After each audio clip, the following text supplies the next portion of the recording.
ഇന്ന ബൈതൻ അൻത സാകിനുഹു ലൈസ മുഹ്താജൻ ഇലസ്സുറുജി. വല്ല വീട്ടിലും തങ്ങൾ താമസിച്ചാൽ അവിടെ വിളക്ക് വേണ്ട നബിയേ. ഒരുപാട് അർത്ഥമുള്ള പ്രയോഗമാണിത്. ഒന്ന്, നബി സല്ലല്ലാഹു അലൈഹി വസല്ലമ തങ്ങളെ കുറിച്ച് ഖുർആൻ പറയുന്നു, ലഖദ് ജാഅകും മിനല്ലാഹി നൂറുൻ വകിതാബും മുബീൻ. അല്ലാഹുവിൽ നിന്ന് നൂറ് നിങ്ങൾക്ക് വന്നിട്ടുണ്ട്. ഐ മുഹമ്മദുൻ സല്ലല്ലാഹു അലൈഹി വസല്ലമ. അത് ബൈത്താക്കിയതാണ് ഞങ്ങൾ മൗലിദ് കിതാബിൽ ചെയ്തത്. ഒന്നുകിൽ അല്ലെങ്കിലോ ആയിഷ ബീവി പറയുന്നു, നബി തങ്ങൾ ഇങ്ങോട്ട് കടന്നു വരുമ്പോ അവിടുത്തെ മുഖത്തിന്റെ പ്രസന്നത കൊണ്ട് ഞാൻ നിലത്ത് വീണ സൂചി എവിടുന്ന് കണ്ടെടുത്തിരുന്നു. അവിടുന്ന് വെളിച്ചമാണ്. ഇനി അങ്ങനെയുമല്ലെങ്കിലോ മൗലിദുണ്ടാക്കിയ ഞങ്ങളുടെ ഉസ്താദുമാരല്ലേ, പണ്ഡിതന്മാരല്ലേ, ഒരുപാട് ആശയമുള്ളതാണ്. ഇന്ന ബൈതൻ അൻത സാകിനുഹു, തങ്ങൾ താമസിക്കുന്ന ഹൃദയത്തിന് ലൈസ മുഹ്താജൻ ഇലസ്സുറുജി, അവിടെ മറ്റൊരു വിളക്കം വെളിച്ചം വേണ്ട, ഹിദായത്തിന്റെ കൽബായി മാറും കേട്ടോ.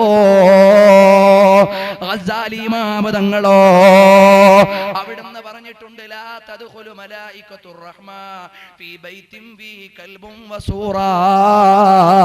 പട്ടിയും ഫോട്ടോയുമുള്ള വീട്ടിൽ റഹ്മത്തിന്റെ മലക്കുകൾ കടക്കൂല. അതുകൊണ്ട് ഷോക്കേസിൽ നിന്ന് പ്രതിമയൊക്കെ മാറ്റി വെക്കണം. അത് കാളയാണെങ്കിലും അത് മനുഷ്യനാണെങ്കിലും ആനയാണെങ്കിലും പ്രതിമകൾ വെക്കാൻ പാടില്ല. അങ്ങനെയുള്ള വീട്ടിൽ റഹ്മത്തിന്റെ മലക്ക് കടക്കൂല. ഈ ഹദീസിനെ വിശദീകരിച്ചുകൊണ്ട് ഹുജ്ജത്തുൽ ഇസ്ലാം അബൂ ഹാമിദ് അൽ ഗസാലി തങ്ങൾ പറഞ്ഞു, ലാ തദ്ഖുലുൻ നൂറു ഫീ ഖൽബിൻ ഫീ ശഹവാതും വശുബ്ഹാത്ത്. തെറ്റായ വികലമായ വീക്ഷണങ്ങളോ തെറ്റായ ചിന്തകളോ ഉള്ള ഹൃദയത്തിലേക്ക് ഈമാനിന്റെ നൂറ് കടക്കൂല എന്നാണ് പറഞ്ഞതിന്റെ ആത്മീയ സാരമെന്ന് ഹുജ്ജത്തുൽ ഇസ്ലാം അബൂ ഹാമിദ് തങ്ങൾ പറയുന്നുണ്ട്. അതുപോലെ ഇന്ന ബൈതൻ അൻത സാകിനുഹു, തങ്ങളുള്ള കൽബിൽ വെളിച്ചമുള്ള കൽബാണ്, അവിടെ മറ്റൊരു വെളിച്ചം വേണ്ട. ആ അർത്ഥമുള്ള മൗലിദിന്റെ കിതാബിനെയാണ് പ്രിയപ്പെട്ടവരെ അവഹേളിക്കുന്നത്. ഒരു കാര്യം കൂടി നിങ്ങൾ മനസ്സിലാക്കണം. ഈ മങ്കൂസ് മൗലിദിനെ വിമർശിക്കുന്ന ആളുകളോട് ചോദിക്കണം, മോനെ ഈ മങ്കൂസ് മൗലിദ് ഉണ്ടാക്കിയത് ആരാണ്? മങ്കൂസ് മൗലിദ് ഉണ്ടാക്കിയത് ബഹുമാനപ്പെട്ട സൈനുദ്ദീൻ മഖ്ദൂം തങ്ങളാണ്. സൈനുദ്ദീൻ മഖ്ദൂം തങ്ങളാരാണ്? ലോക പ്രസിദ്ധ പണ്ഡിതനാണ്. മാത്രമല്ല ഫത്ഹുൽ മുഈൻ എന്ന വിശ്വപ്രസിദ്ധമായ കർമ്മശാസ്ത്ര ഗ്രന്ഥം എഴുതിയ ഇർഷാദുൽ ഇബാദ്, മുർഷിദുൽ തുല്ലാബ്, അദ്കിയാ തുടങ്ങിയുള്ള ഗ്രന്ഥങ്ങൾ എഴുതിയ മഹാന്മാരാണ് മഖ്ദൂമുകൾ. അവരാരെങ്കിലും ബഹുദൈവ വിശ്വാസത്തിന് വേണ്ടി കിതാബ് എഴുതുമോ? ഇസ്ലാം എന്ന് പുറത്തു പോകുന്ന കിതാബ് എഴുതുമോ? അവർ ഇസ്ലാം എന്ന് പുറത്തുപോയി എന്ന് പറയാൻ പറ്റുമോ? അവര് തെറ്റു ചെയ്തു എന്ന് പറഞ്ഞാൽ വേണമെങ്കിൽ നമുക്ക് ക്ഷമിച്ചു കൊടുക്കാം. അവരുടെ വീക്ഷണം ശരിയായില്ലെന്ന് പറഞ്ഞാൽ സമ്മതിച്ചു കൊടുക്കാം. പക്ഷേ അവര് മുസ്ലിങ്ങളല്ലെന്ന് പറഞ്ഞാൽ ലോക മുസ്ലിമീങ്ങൾ സമ്മതിക്കുമോ? ഇല്ല. അപ്പം കറ കളഞ്ഞ തൗഹീദിന്റെ ആളുകൾ, പണ്ഡിതന്മാരായ ആളുകൾ, സാത്വികന്മാരായ ആളുകൾ, കറാഹത്ത് പോലും ചെയ്യാത്തവർ, അങ്ങനെയുള്ള മഹാന്മാരെഴുതിയ കിതാബാണ് മൗലിദിന്റെ കിതാബുകൾ കേട്ടോ. മൗലിദിന്റെ കിതാബുകൾ അവരെഴുതിയതാണ്. കുറെ മൗലിദ് എഴുതിയ മഹാന്മാരുണ്ട്. അബുൽ ഫറജ് ഇബ്നുൽ ജൗസി 6-ാം നൂറ്റാണ്ടിൽ ജീവിച്ച വിശ്വപ്രസിദ്ധനായ പണ്ഡിതനാണ്. ഇബ്നു ദഹിയ 7-ാം നൂറ്റാണ്ടിൽ ജീവിച്ച പ്രസിദ്ധനായ പണ്ഡിതനാണ്. ഇബ്നു കസീർ മുജാഹിദീങ്ങളുടെയും ജമാഅത്തെ ഇസ്ലാമിക്കാരുടെയും ഒക്കെ നേതാവായ ഇബ്നു തൈമിയ്യയുടെ ശിഷ്യനായ ഇബ്നു കസീർ മൗലിദ് കിതാബ് എഴുതിയിട്ടുണ്ട്. എന്ന് മാത്രമല്ല മുഹമ്മദ് സാലിം എന്ന വിശ്വപ്രസിദ്ധനായ പണ്ഡിതൻ അതിനൊരു വ്യാഖ്യാനവും എഴുതിയിട്ടുണ്ട്. അവർ ഇസ്ലാം എന്ന് പുറത്തുപോയവരാണോ? ഇബ്നു അബ്ദുറഹ്മാനുൽ മിസ്രി മൗലിദ് കിതാബ് എഴുതിയിട്ടുണ്ട്. ഇമാം സഖാവി മൗലിദ് കിതാബ് എഴുതിയിട്ടുണ്ട്. അലി സൈനുൽ ആബിദീൻ സുമൂദി മൗലിദ് കിതാബ് എഴുതിയിട്ടുണ്ട്. അലി ഇബ്നു മുഹമ്മദ് ഷൈബാനി അവിടുന്ന് മൗലിദ് കിതാബ് എഴുതിയിട്ടുണ്ട്. മാത്രമല്ല അലി ഇബ്നു മുഹമ്മദ് ഷൈബാനി തങ്ങൾ 100 തവണ സഹീഹുൽ ബുഖാരി ഓതി തീർത്ത മഹാനാണ്. 100 തവണ സഹീഹുൽ ബുഖാരി ഓതി തീർത്ത മഹാനായ സയ്യിദ് ഷൈബാനി റഹിമഹുല്ലാഹ് മൗലിദ് കിതാബിന്റെ രചയിതാവാണ്. 1,00,000 ഹദീസ് മനപ്പാഠമാക്കിയ ഇബ്നു ഹജറുൽ അസ്ഖലാനി തങ്ങൾ മൗലിദ് കിതാബ് എഴുതിയ മഹാനാണ്. അവരൊക്കെ മുശ്രിക്കീങ്ങളാകുമോ? അവർ ഇസ്ലാം എന്ന് പുറത്തുപോയവരാണോ? ഇതൊന്നും അറിയാത്ത സാധാരണക്കാരെ നബിതങ്ങൾ മൗലിദ് ഓതിയോ? നബിതങ്ങൾ മങ്കൂസ് മൗലിദ് ഓതിയോ? നബിതങ്ങൾ എന്തായാലും മങ്കൂസ് മൗലിദ് ഓതൂല. മങ്കൂസ് മൗലിദ് എത്രയോ നൂറ്റാണ്ട് കഴിഞ്ഞുണ്ടാക്കിയ കിതാബാ.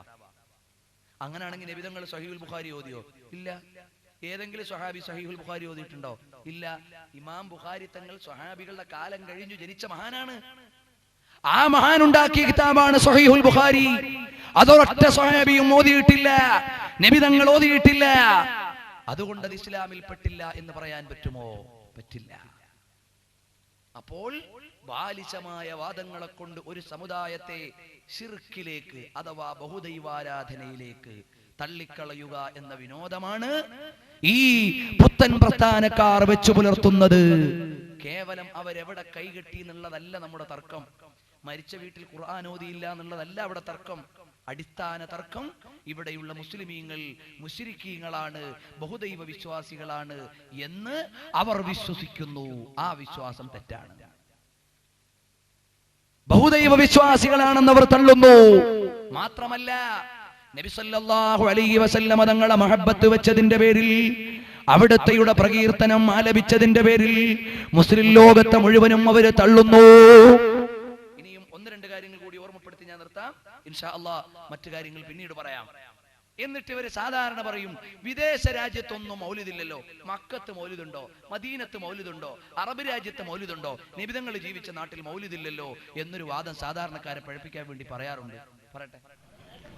മുഹമ്മദ് നബി സല്ലല്ലാഹു അലൈഹി വസല്ലമ ജനിച്ചു വളർന്ന നാട്ടിൽ, അദ്ദേഹത്തിന്റെ പ്രബോധന പ്രവർത്തനങ്ങൾ കണ്ടു വളർന്ന നാട്ടിൽ, അതിന്റെ പിൻഗാമികളായ ആളുകൾ ജീവിച്ചിരിക്കുന്ന നാട്ടിൽ അവർക്ക് റബീഉൽ അവ്വൽ 12 എന്ന് പറഞ്ഞാൽ റബീഉൽ അവ്വൽ 11 എന്തായിരുന്നു, റബീഉൽ അവ്വൽ 13 എങ്ങനെയായിരുന്നു, അതേപോലെ തന്നെയാണ് അവരുടെ മുമ്പിൽ 12ഉം. പ്രത്യേകിച്ച് അന്ന് അവിടെ ഒരു ആഘോഷമോ നമ്മുടെ നാട്ടിൽ കാണിക്കുന്ന ഒരു കോലാഹലമോ ഇല്ല. ഏതായാലും അറബ് രാജ്യത്ത് മൗലിദില്ല എന്ന് പറഞ്ഞു പറ്റിക്കാറുണ്ട്.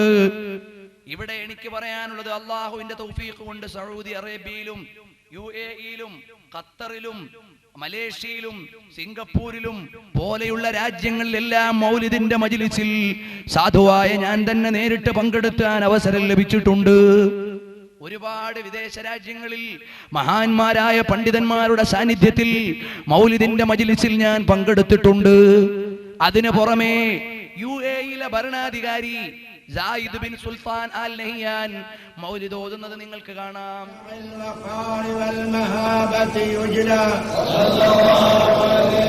ولد نبينا محمد صلى الله عليه وسلم بوجه ما يرى أحسن منه ولا أحلى صلى الله عليه بنور يا أكرم الخلق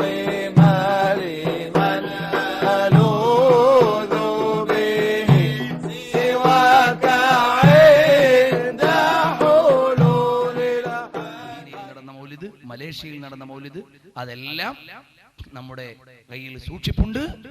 അവിടെ എല്ലാം നബി സല്ലല്ലാഹു അലൈഹി വസല്ലം തങ്ങളുടെ പേരിൽ റബീഉൽ അവ്വലിലും അല്ലാത്തപ്പോഴും മൗലിദ് നടക്കുന്നു. മദീനയിൽ എല്ലാ ആഴ്ചയും മൗലിദ് നടക്കുന്ന സ്ഥലമുണ്ട്. മക്കയിൽ എല്ലാ ദിവസവും മൗലിദുണ്ട്. എന്ന് പറഞ്ഞാൽ ഓരോ മഹാന്മാരുടെ വീട്ടിൽ ആഴ്ചയിൽ ഓരോ ദിവസം വീതം പ്രസിദ്ധരായ മഹാന്മാരുടെ ഒക്കെ വീട്ടിലുണ്ട്. സയ്യിദ് മുഹമ്മദ് അലവിൽ മാലിക്കി അൽ മക്കി പരിശുദ്ധമായ ഹറം പള്ളിയിലെ ബാബുസലാമിന്റെ അടുക്കൽ ഇരുന്ന് ദർസ് നടത്തിയിരുന്ന പണ്ഡിതനാണ്. അദ്ദേഹത്തിന്റെ കുടുംബം മുഴുവനും അങ്ങനെ, വാപ്പയും ഉപ്പാപ്പമാരും മുഴുവനും അവിടുത്തെ മുദരിസുമാരായിരുന്നു. അവരുടെ വീട്ടിൽ നടക്കുന്നുണ്ട് മൗലിദ്. എല്ലാ ആഴ്ചയും സയ്യിദ് ജമലുല്ലയിൽ എന്ന് പറയുന്ന സാദാത്യങ്ങളുടെ കുടുംബം അവിടെയുണ്ട്. അവിടെ മൗലിദ് നടക്കുന്നുണ്ട്. ഡോക്ടർ മുഹമ്മദ് അബ്ദു യമാനി എന്ന മുൻ പെട്രോളിയം മിനിസ്റ്റർ, സൗദി അറേബ്യയുടെ മിനിസ്റ്റർ, അദ്ദേഹത്തിന്റെ മകളുടെ വീട്ടിൽ ആഴ്ചതോറും മൗലിദുണ്ട്. എനിക്ക് അദ്ദേഹത്തിന്റെ ക്ഷണപ്രകാരം പങ്കെടുക്കാൻ അവസരം ലഭിച്ചിട്ടുണ്ട്. അങ്ങനെ തുടങ്ങി എല്ലാ മഹാന്മാരായ പണ്ഡിതന്മാരുടെയും വീടുകളിൽ ആഴ്ചതോറും മൗലിദ് നടക്കുന്നു. അങ്ങനെ കഅബാലയത്തിന്റെ പരിസരത്തുള്ള പ്രമുഖ പണ്ഡിതന്മാരുടെ പലരുടെയും വീടുകളിൽ ആഴ്ചതോറും മൗലിദ് നടക്കുന്നുണ്ട്. എന്നിട്ട് അന്ധമായി അതിനെ നിഷേധിക്കുകയാണ് പ്രിയപ്പെട്ടവരെ ചെയ്യുന്നത്. ഇനി ഒന്നുകൂടി മനസ്സിലാക്കണം, നബി സല്ലല്ലാഹു അലൈഹി വസല്ലം തങ്ങളുടെ മേൽ മൗലിദ് ലോകം മുഴുവനും കൊണ്ടാടുന്നു.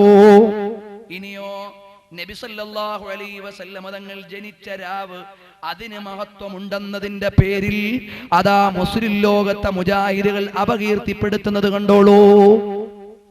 രാവുകളിൽ കർമ്മങ്ങൾ അധികരിപ്പിക്കൽ പ്രത്യേകം നിർദ്ദേശങ്ങളുണ്ട്. രാവുകളിൽ ഏറ്റവും പുണ്യമുള്ള രാവ് നബി ജനിച്ച രാവാണ്. നിങ്ങൾ ആലോചിക്കണം, തെളിവൊന്നുമില്ല, ഖുർആന് തെളിവില്ല, ഹദീസിന് തെളിവില്ല. ഇവർക്ക് തെളിവ് വേണ്ട, നാവിന്റെ നീളമാണ്. അതൊരു പക്ഷേ ഒരു 80 കിലോമീറ്റർ ഒക്കെ ഉണ്ടാവും. ആ നീളത്തിനനുസരിച്ചുള്ള വാക്കുകളാണ് ഈ പറയുന്നത്. നിങ്ങൾ ആലോചിച്ചു നോക്കണം, എന്താ പറയുന്നത്? രാവുകളിൽ വെച്ച് ഏറ്റവും പുണ്യം നബി ജനിച്ച രാവാകുന്നു എന്നാണ്. ഇസ്ലാം പഠിപ്പിച്ചിട്ടില്ല, ഖുർആൻ പഠിപ്പിച്ചിട്ടില്ല, ഹദീസ് പഠിപ്പിച്ചിട്ടില്ല, മുഹദ്ദിസീങ്ങൾ ഒരാളും പഠിപ്പിച്ചിട്ടില്ല, മദ്ഹബിന്റെ ഇമാമിങ്ങൾ പഠിപ്പിച്ചിട്ടില്ല. ലോകത്ത് ഈമാനുള്ള, ഇഖ്ലാസുള്ള, ഇസ്ലാം മനസ്സിലായ ഒരാളും പഠിപ്പിച്ചിട്ടില്ല എന്നുള്ളതാണ് ഈ വിഷയത്തിലെ വസ്തുത. നിങ്ങൾ മനസ്സിലാക്കണം. അത്ഭുതമാണ് ഈ സമുദായത്തിന്റെ അവസ്ഥ. നിങ്ങൾ ആലോചിച്ചു നോക്കൂ. എന്താ വിചാരിക്കുക? തെളിവില്ലാന്ന് വിചാരിക്കുക. എന്താ അതേ ലേഖനത്തിൽ തന്നെ തെളിവ് പറയുന്നുണ്ട്, അയാള് തന്നെ അത് വായിക്കുന്നുണ്ട്. തെളിവ് പറഞ്ഞ് മഹാനായ ഒരു പണ്ഡിതന്റെ മേൽ കയറിയിട്ട് ബഹളം ഉണ്ടാക്കുന്നുണ്ട്. വരട്ടെ മോനെ. ഇനി നോക്കൂ, ഇമാം ഖസ്തല്ലാനി പറയുന്നു. ഇമാം ഖസ്തല്ലാനി പറയുന്നു, ചില്ലറക്കാരനല്ല ഇമാം ഖസ്തല്ലാനി. ഖസ്തല്ലാനി ഇമാം എന്ന് പറഞ്ഞാൽ സഹീഹുൽ ബുഖാരി എന്ന ലോകപ്രസിദ്ധ ഹദീസ് ഗ്രന്ഥത്തിന് വ്യാഖ്യാനം എഴുതിയ, സഹീഹു മുസ്ലിമിന് വ്യാഖ്യാനം എഴുതിയ മഹാനായ പണ്ഡിതൻ പ്രമാണങ്ങളുടെ അടിസ്ഥാനത്തിൽ പറയാണ് നബി ജനിച്ച രാവിന്റെ മഹത്വമുണ്ട് എന്ന്. അത് വായിച്ചിട്ട് അയാൾ ആ ഇമാമിനെ കുറിച്ച് പറയുന്ന ചീത്ത നബി സല്ലല്ലാഹു അലൈഹി വസല്ലം ജനിച്ച രാത്രിയാണല്ലോ നാം പറയുന്നത്. അപ്പോൾ ലൈലത്തുൽ ഖദറിനാണോ നബി ജനിച്ച രാത്രിക്കാണോ കൂടുതൽ പുണ്യമുള്ളത് എന്ന് നീ ചോദിച്ചാൽ 3 കാരണങ്ങൾ കൊണ്ട് ലൈലത്തുൽ ഖദറിനേക്കാൾ ശ്രേഷ്ഠത നബി ജനിച്ച രാത്രിക്കാണെന്ന് ഞാൻ മറുപടി പറയും. കണ്ടോ, ധിക്കാരിയായ ഒരു മനുഷ്യൻ, ധിക്കാരിയായ ഒരു മനുഷ്യൻ, ഖുർആൻ പഠിക്കാത്ത ഒരു മനുഷ്യൻ. ധിക്കാരിയായ മനുഷ്യൻ ആരാ? ഇമാം ഖസ്തല്ലാനി. ധിക്കാരിയായ മനുഷ്യൻ എന്ന് പറഞ്ഞത് ആരെ കുറിച്ചാ? ഇമാം ഖസ്തല്ലാനി റഹിമഹുല്ലാ എന്ന ലോകപ്രസിദ്ധ പണ്ഡിതനെ കുറിച്ച്. ധിക്കാരിയായ ഒരു മനുഷ്യൻ, ഖുർആൻ പഠിക്കാത്ത ഒരു മനുഷ്യൻ. വിശുദ്ധ ഖുർആൻ ഇസ്ലാമിന്റെ പ്രമാണം ഉദ്ധരിച്ചുകൊണ്ട് മഹാന്മാരായ പണ്ഡിതന്മാരെ പറയുമ്പോ അത് ഇച്ഛയ്ക്ക് ഇഷ്ടപ്പെടാത്തത് കൊണ്ട് ആ പണ്ഡിതനെതിരെ കയ്യേറ്റം നടത്തുന്നു. സുയൂത്തി ഇമാം തങ്ങളുടെ സമകാലികനാണ്, സഹീഹുൽ ബുഖാരിയുടെ വ്യാഖ്യാതാവാണ്, സഹീഹു മുസ്ലിമിന്റെ വ്യാഖ്യാതാവാണ്, അൽ മവാഹിബുൽ ലദുനിയ എന്ന കിതാബിന്റെ രചയിതാവാണ്. അങ്ങനെയെല്ലാമുള്ള മഹാന്മാരായ പണ്ഡിതന്മാരെ അപകീർത്തിപ്പെടുത്തിയിട്ട് മൗലിദിനെ അവഹേളിക്കുന്നു.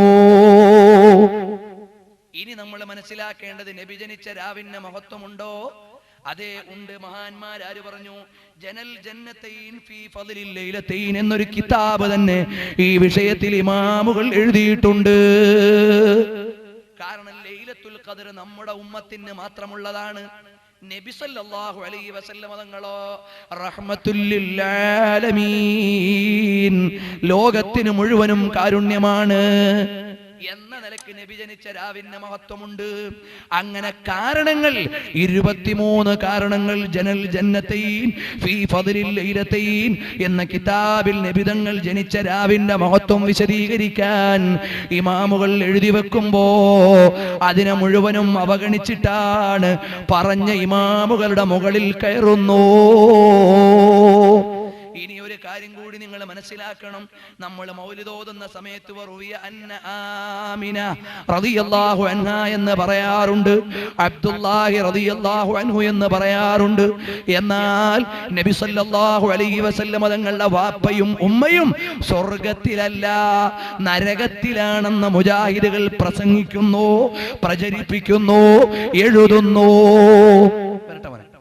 നബീന്റെ ബാപ്പയാണെന്ന് വിചാരിച്ചിട്ട് നബീന്റെ ബാപ്പ സ്വർഗത്ത് പോകൂല, നബീന്റെ ബാപ്പ നരകത്തിലാണ് സഹോദര. നബിയുടെ ബാപ്പ നരകത്തിലാണ് സഹോദര. നബീന്റെ ബാപ്പ നരകത്തിലാണ് സഹോദര. നബിയുടെ ബാപ്പ നരകത്തിലാണ് സഹോദര. റസൂൽ ഇരിക്കുന്ന സദസ്സിലേക്ക് ഒരു സഹാബി വന്നൊരു മനുഷ്യൻ വന്നിട്ട് ചോദിച്ചു, ഐനാബി, എന്റെ പിതാവ് എവിടെ റസൂലേ? എന്റെ പിതാവിന്റെ സ്ഥാനം എവിടെ റസൂലേ? എന്റെ പിതാവ് നരകത്തിലാണോ?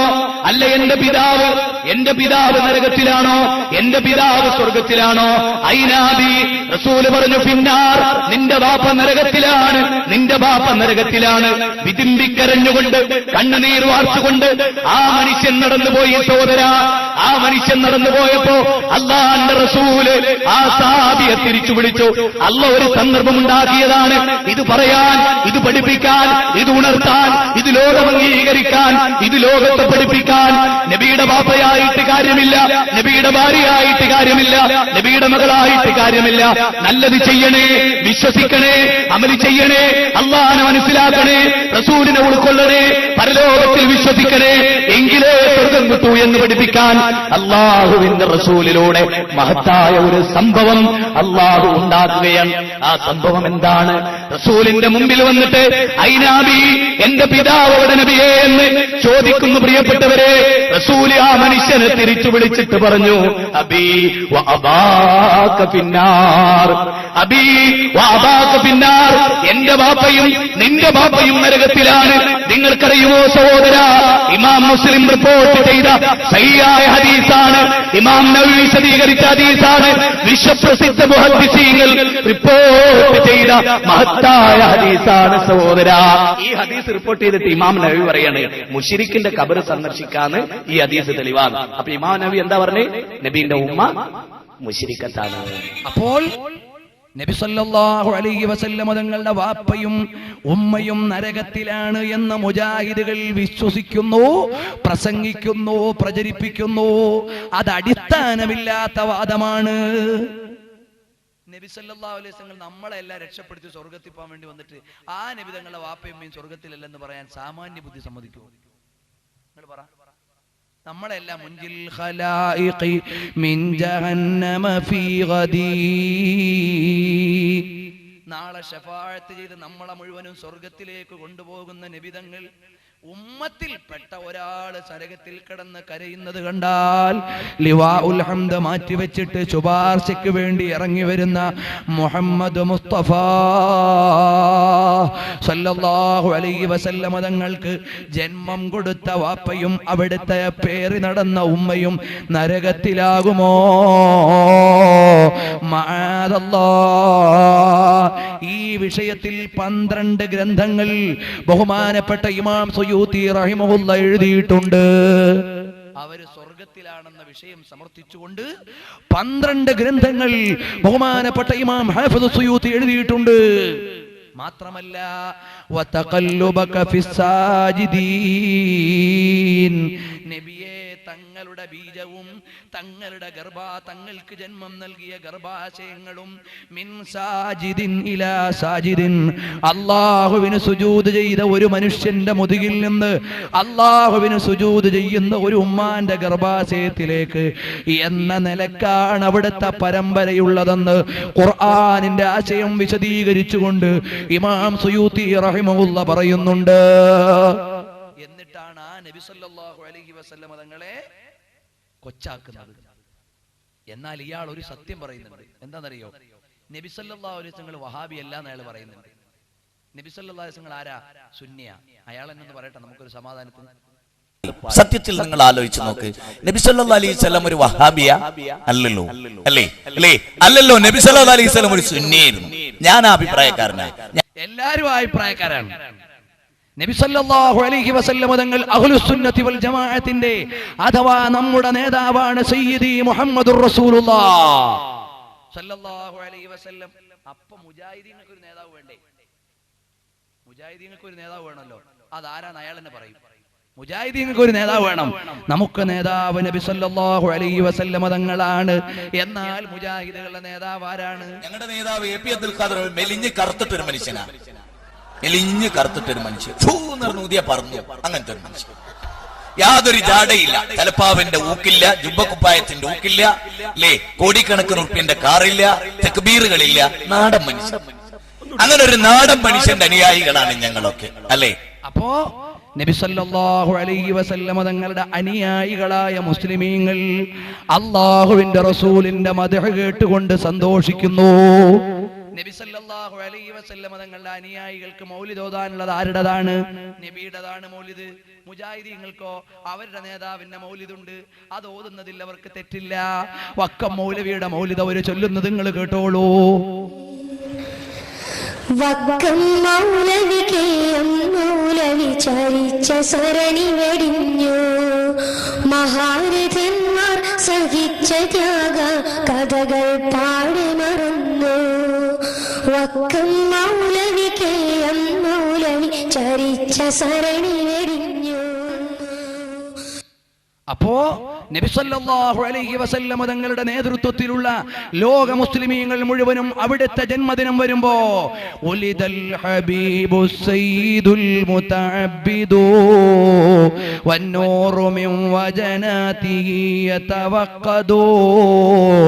ആ നബി തങ്ങളുടെ മഹാത്മ്യം പറയുമ്പോ ഇസ്ലാമിന്റെ വിരോധികൾ അതിനെതിരെ ശബ്ദിക്കുന്നു, അവരുടെ നേതാക്കളുടെ മദ്ഹ് ചൊല്ലുന്നു, അവരുടെ നേതാക്കളുടെ പ്രകീർത്തനം പറയുന്നു. അതുകൊണ്ട് ഈമാനുള്ള മുസ്ലിമീങ്ങളെ ഓർമ്മപ്പെടുത്തുന്നു, നബി സല്ലല്ലാഹു അലൈഹി വസല്ലം തങ്ങളുടെ പേരിലുള്ള മൗലിദ് നമ്മൾ പ്രബലമായി കഴിക്കേണ്ടതാണ്. ഇതൊക്കെ പറയുമ്പോൾ നാളെ മുജാഹിദീങ്ങൾ ആരെങ്കിലും എന്റെ ഈ ശബ്ദം കേൾക്കുന്നവരുണ്ടാവും. അവര് പറയും, തഴവ മുഹമ്മദ് കുഞ്ഞ് മൗലവിക്ക് ഒരു പുസ്തകമുണ്ട്, അൽ മവാഹിബുൽ ജലിയ, അതിൽ പറയുന്നുണ്ട് മൗലിദ് കഴിക്കൽ മുമ്പ് പതിവില്ലാത്തതാ. അത് ആ മൗലവി തന്നെ പറയട്ടെ. വിദിനം എന്ന് പറഞ്ഞിട്ട് വരാന്നുണ്ടല്ലോ, നബിദിനം.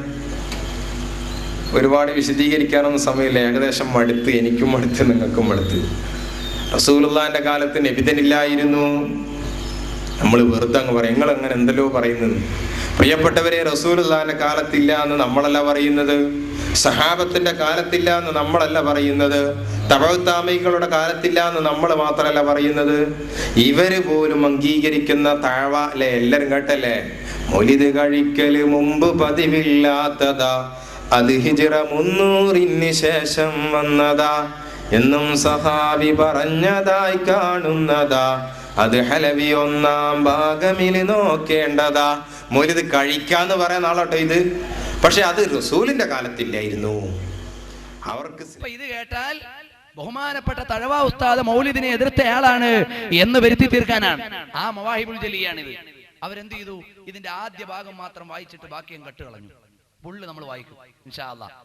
മൗലിദ് കഴിക്കൽ മുമ്പ് പതിവില്ലാത്തതാ, അത് ഹിജ്റ 300 ശേഷം വന്നതാ എന്നും സഹാബി പറഞ്ഞതായി കാണുന്നതാ, അത് ഹലബി 1-ാം ഭാഗമിൽ നോക്കേണ്ടതാ. ഇത് പറഞ്ഞിട്ട് ബഹുമാനപ്പെട്ട തഴവ ഉസ്താദ് പറയുന്നത് എന്താണ്? മലിക്കുൽ മുളഫർ ധീരനായ ഒരു രാജനാ, ഇർബൽ ഭരിച്ചവരാണ് വൻധർമ്മിഷ്ഠനാ, മൗലിദ് കഴിക്കാൻ ഏറ്റവും ഉത്സാഹമാ, മാസം റബീഉൽ അവ്വൽ എന്താഘോഷമാ, ശൈഖ് ബിൻ ദുഹിയത്ത് മൗലിദൊന്നു രചിക്കലായി, രാജാവിനത് കണ്ടേറ്റവും സന്തോഷമായി. എന്നിട്ട് തഴവ ഉസ്താദ് പറയുന്നത് മൗലിദ് ഓതണ്ടെന്നല്ല, മൗലിദ് ഓതണമെന്നാണ്. കേട്ടോ മുസ്ലിമീങ്ങളെ, നബിക്കുള്ള മൗലിദ് വീട്ടിലും ഓതേണ്ടതാ, അതിനാൽ മുസീബത്തൊക്കെയും നീങ്ങുന്നതാ, കള്ളന്റെ ശല്യം തന്നെയും ഒതുങ്ങുന്നതാ, ദാരിദ്ര്യവും നീങ്ങുന്നതായി കാണുന്നതാ, ഖർഖും വബാ ഇവയൊക്കെയും കാക്കുന്നതാ, കണ്ണേറ് ഹസദും നീങ്ങുവാനുതകുന്നതാ. ഇതുപോലെ തന്നെ സുയൂത്തി തന്റെ വസായിലിൽ പറയുന്നതാ, നീ നോക്ക് ശർഹു ശമായിലിൽ. അപ്പൊ നബിദിനം ആഘോഷിക്കൽ ആവശ്യമാണെന്നാണ് തഴവ ഉസ്താദ് പറഞ്ഞത്. പിന്നെന്താണ് ആ പറഞ്ഞതിന്റെ സാരം? അതേ പേജിൽ തന്നെ അതിന്റെ മുമ്പിൽ കാണാം, അത് ബിദ്അത്തുൽ ഹസനാത്തിലാ എണ്ണേണ്ടതാ എന്നിബ്നു ഹജറും വ്യക്തമായി പറയുന്നതാ. ബിദ്അത്ത് ഹസനത്തൊക്കെയും ഖദ് സുന്ന എന്നുള്ളതിൽ ഇജ്മാഉമുള്ളതു തന്നെ. നല്ല ചര്യകൾ പുതുതായി വന്നാൽ അത് സുന്നത്തിന്റെ കൂട്ടത്തിലാണ് എന്നിതേ പേജിൽ തന്നെ തഴവ ഉസ്താദ് എഴുതുന്നുണ്ട്. അപ്പോഴെന്താണ് മൗലിദ് ഓതൽ തെറ്റാണെന്നല്ല പറഞ്ഞത്. മൗലിദ് രാജകീയമായ രൂപത്തിൽ നടന്നത് മൂന്ന് നൂറ്റാണ്ടിനു ശേഷമാണ്. അതാണ് അതിനുശേഷം പറഞ്ഞത് മലിക്കുൽ മുദഫർ, ധീരനായ ഒരു രാജനാ, ഇർബൽ ഭരിച്ചവരാണ് വൻ ധർമ്മിഷ്ഠനാ. അത് കേവലം ഒരു രാജാവാണോ? അല്ല.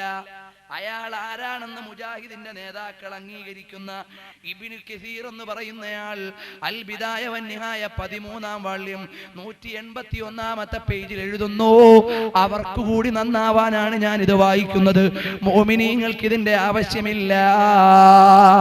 അദ്ദേഹം ആരായിരുന്നു?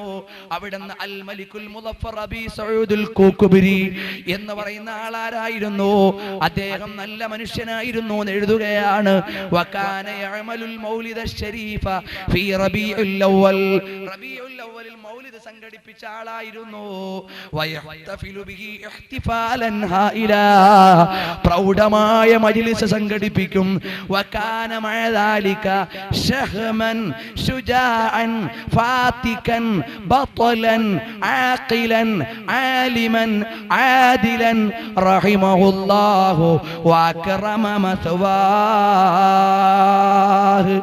മുജാഹിദുകളുടെയും ജമാഅത്തെ ഇസ്ലാമികളുടെയും നേതാവിന്റെ ശിഷ്യനായ ഇബ്നു കസീർ അദ്ദേഹം എഴുതി വെക്കുന്നു, ഈ മൗലിദ് രാജകീയമായി നടത്തിയ ഈ മുദഫർ രാജാവ് അയാൾ ആരാണെന്നറിയുമോ? അയാൾ നല്ല ബുദ്ധിമാനായിരുന്നു, അദ്ദേഹം നല്ല പണ്ഡിതനായിരുന്നു, അദ്ദേഹം നല്ല ധർമ്മിഷ്ഠനായിരുന്നു, നല്ല ധൈര്യവാനായിരുന്നു, നീതിമാനായിരുന്നു. അനീതിയുടെ ആളല്ല. ഏറ്റവും വലിയ അനീതിയാണ് ശിർക്ക്. ഇന്ന ശിർക ലദുൽമുൻ അദീം. അത് ചെയ്തയാൾ ആദിൽ എന്ന് പറയുമോ? നീതിമാൻ എന്ന് പറയുമോ? പറയൂല. അപ്പൊ രാജകീയമായ മൗലിദ് ആദ്യം നടത്തിയ ആളായിരുന്നു. അത് പറയാനുള്ള കാരണം എന്താണ്? ബഹുമാനപ്പെട്ട മുദഫർ രാജാവിന്റെ മൗലിദിന്റെ വലിപ്പം അതാ കണ്ടോളൂ. ഖുർആൻ പറയുന്നു, വകുല്ലൻ, അല്ലയോ ഹബീബായ നബിയേ, എന്തിനാണ് തങ്ങൾക്ക് നമ്മുടെ അയ്യൂബ് നബിയുടെ സംഭവം പറഞ്ഞു തന്നു, ഈസാ നബിയുടെ സംഭവം പറഞ്ഞു തന്നു. ഖുല്ലൻ നഖുസ്സു അലൈക മിൻ അംബാഇർ റുസുലി മാ നുസബ്ബിത ബിഹി ഫുആദക. ഓ നബിയേ, അവിടുത്തെ മനസ്സിന് സമാധാനം വരാനാണ് അമ്പിയാക്കന്മാരുടെ സംഭവങ്ങൾ ഖുർആനിൽ നബി തങ്ങൾക്ക് പറഞ്ഞു കൊടുക്കുന്നത്.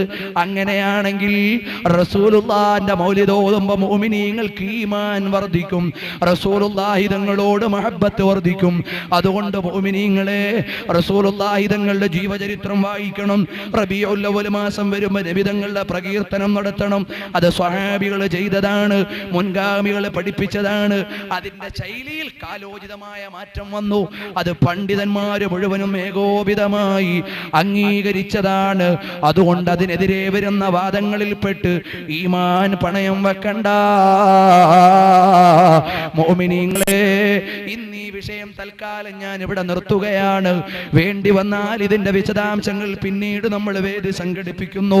ഇതുപോലെ ഓരോ ആശയങ്ങൾ വിശദീകരിക്കുന്നതിന് വേണ്ടി നമ്മുടെ കോളേജിന്റെ ക്യാമ്പസിൽ തന്നെ വേദികൾ ഒരുക്കുമ്പോ മുഅ്മിനീങ്ങളെല്ലാം വന്ന് സഹകരിക്കണം. ഉമ്മമാരെ, വീട്ടിൽ മൗലിദ് ഓതണം. റസൂലുള്ളാഹിനോട് മഹബ്ബത്ത് മക്കളോട് പഠിപ്പിച്ചു കൊടുക്കണം. നമുക്കറിയുന്ന രൂപത്തിൽ റസൂലുള്ളാഹി തങ്ങളുടെ മദ്ഹ് ചൊല്ലണം, അവിടുത്തെയോട് മഹബ്ബത്ത് വെക്കണം. അല്ലാഹു ഈമാനോടെ ജീവിക്കാനും ഈമാനോടെ ഭരിക്കാനും ഭാഗ്യം തരട്ടെ. എല്ലാവരും ഒന്ന് എഴുന്നേറ്റടുത്ത് നിൽക്കുമോ? ഒരു കാര്യം പറഞ്ഞ് ഞാൻ അവസാനിപ്പിച്ചോട്ടെ. എല്ലാ ഇമാമീങ്ങളും അവരവരുടെ അമല് കൊണ്ടല്ല കേട്ടോ, അവരുടെ അമല് കൊണ്ട് പിടിച്ചു നിന്നവരല്ല. വലാ തസദ്ദഖ്നാ വലാ സല്ലൈനാ, ഞങ്ങൾ നിസ്കരിച്ച നിസ്കാരമുണ്ട്, ഞങ്ങൾ ചെയ്ത നോമ്പുണ്ടെന്ന സമാധാനത്തിലല്ല.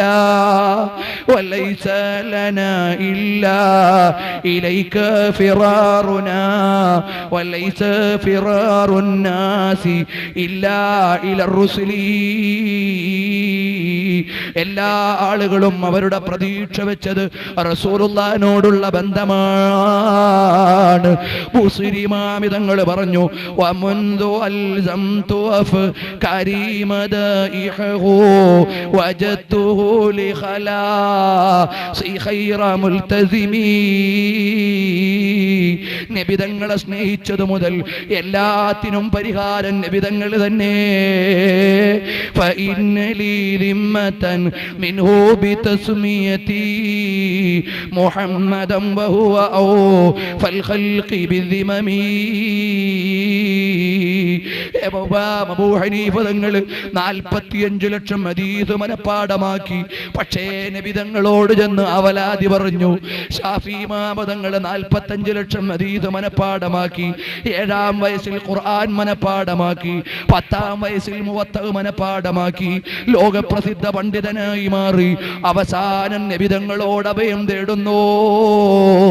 അഹ്മദ് ബിൻ ഹംബൽ തങ്ങൾ 45 ലക്ഷം ഹദീസ് മനപ്പാഠമാക്കി. ഖുർആൻ മുഴുവനും മനപ്പാഠമാക്കി. ഹദീസ് മുഴുവനും മനപ്പാഠമാക്കി. എന്നിട്ടോ അവസാനം അവലംബർ റസൂലുള്ളാഹിനോട് തന്നെ. പറയാൻ നേരം പോരാ. അറിയുമോ, ഷാഫി ഇമാം തങ്ങൾ വഫാത്തായി. കാലങ്ങൾ കഴിഞ്ഞപ്പോ അതാ മഹാന്മാരിൽപ്പെട്ട ഒരാള് ഷാഫി ഇമാം തങ്ങളെ കാണുന്നു. മാദാ ഫഅലല്ലാഹു ബിക യാ മുഹമ്മദ് ബിൻ ഇദ്രീസ്, അല്ലാഹു നിങ്ങളോട് എന്ത് ചെയ്തു തങ്ങളെ? ഉടനെ പറഞ്ഞു, എനിക്ക് അല്ലാഹു ഒരുപാട് അനുഗ്രഹങ്ങൾ തന്നിട്ട് വഫതഹ ലിയൽ ജന്ന, സ്വർഗ്ഗത്തിലേക്ക് എനിക്ക് കവാടം തന്നു. പുതിയ ആപ്പിളമാരെ സ്വീകരിക്കും പോലെ എന്നെ ആനയിച്ചു. ഇതൊക്കെ പറഞ്ഞപ്പോ ചോദിക്കുന്നു, ബിമനിൽ തഹാദിൽ മർത്തബ, ഈ പദവി എന്തുകൊണ്ട് കിട്ടിയതാണ്? ഷാഫി ഇമാം തങ്ങളെ സ്വലാത്തി ഫീ ദൈലി കിതാബി അർരിസാല, എന്റെ അർരിസാല എന്ന കിതാബിന്റെ അവസാനത്തിൽ നബി തങ്ങളുടെ പേരിൽ ഒരു സ്വലാത്ത് എഴുതിയിട്ടുണ്ട്. അതുകൊണ്ട് കിട്ടിയ പദവിയാണ്. മദ്ഹബിന്റെ ക്രോഡീകരണം കൊണ്ട് കിട്ടിയെന്നല്ല, ഇൽമു കൊണ്ട് കിട്ടിയെന്നല്ല, ഇബാദത്ത് കൊണ്ട് കിട്ടിയെന്നല്ല, റസൂലുള്ളാഹിനോട് സ്വലാത്ത് എഴുതിയത് കൊണ്ട് കിട്ടിപ്പോയി. അല്ലാഹുമ്മ സല്ലി അലാ സയ്യിദിനാ മുഹമ്മദിൻ കുല്ലമാ ദക്കറഹു الذاكرون وغفل عن ذكره الغافلون. റസൂലുള്ളാഹിനോട് സ്വലാത്ത് ചൊല്ലിയിട്ട് ഷാഫി ഇമാം തങ്ങൾ വലിയ പദവി നേടിപ്പോയി. നമുക്കും പദവി നേടാൻ ഹബീബായ നബിയല്ലാതെ, അവിടുത്തെ അഹ്ലു ബൈത്തല്ലാതെ, അവിടുത്തെ പദവിയല്ലാതെ ഇല്ല കേട്ടോ. റാസി ഇമാം തങ്ങൾ പറഞ്ഞു, എല്ലാ രാജാക്കളുടെയും പദവി തങ്ങളെ തങ്ങളുടെ അടുക്കൽ നിന്നാണ്. എല്ലാവരും ഇന്ദ ബാബിക യാ റസൂലല്ലാഹ്, എല്ലാവരും അവിടുത്തെ കവാടത്തിന്റെ അടുക്കലാണ്.